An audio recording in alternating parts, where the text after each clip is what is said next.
Más allá de los diversos puntos de vista y diferentes opiniones acerca del imperialismo, que conoceremos en breve, lo cierto es que el mencionado fenómeno tuvo lugar y que de hecho fue una situación que afectó de manera positiva o negativa a casi todo el planeta.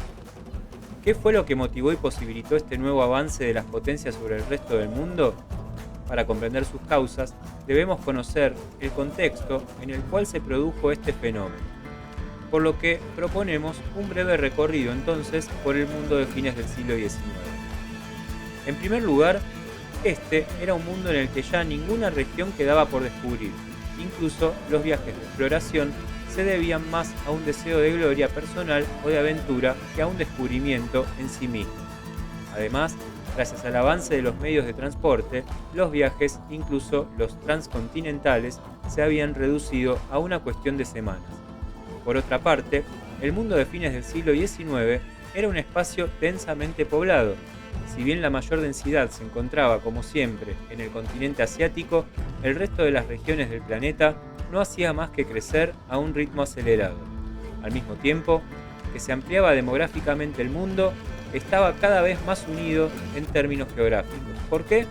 Porque como consecuencia de las mejoras en las comunicaciones, era cada vez más común el movimiento de personas, de bienes y de capitales entre regiones. No obstante, esto no significaba que fuese cada vez más igualitario, por el contrario, las disparidades eran cada vez mayores. La distancia entre los países occidentales, base de la revolución económica, y el resto de las naciones era cada vez más grande. En 1880, por ejemplo, la renta per cápita en el mundo desarrollado era más del doble que en el resto de los países y la brecha seguía profundizándose. En 1913, el indicador del primer grupo superaba 7 veces al del segundo. Una de las causas del abismo que existía entre las distintas economías del planeta era el desarrollo tecnológico alcanzado, tanto en la producción de maquinarias industriales como en la producción armamentística. Otro de los factores que parecían colaborar en profundizar esta brecha fue el proceso de urbanización. El mundo más avanzado atravesaba un rápido proceso de urbanización. Si bien los países occidentales eran el sector avanzado del mundo, lo cierto es que no todos los que formaban parte de él disfrutaban del mismo nivel de desarrollo. Rusia, por ejemplo, seguía siendo un país atrasado, al igual que Portugal, o las regiones de la periferia del Imperio Austrohúngaro. No obstante, todos poseían algo que los hacía superiores.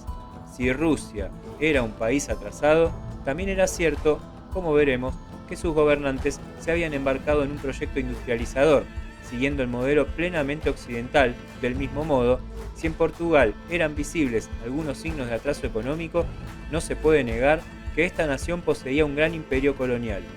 En cuanto al resto del mundo, se encontraba en un estado de dependencia y atraso, con excepción de Japón y de los territorios de ultramar donde se habían asentado los europeos.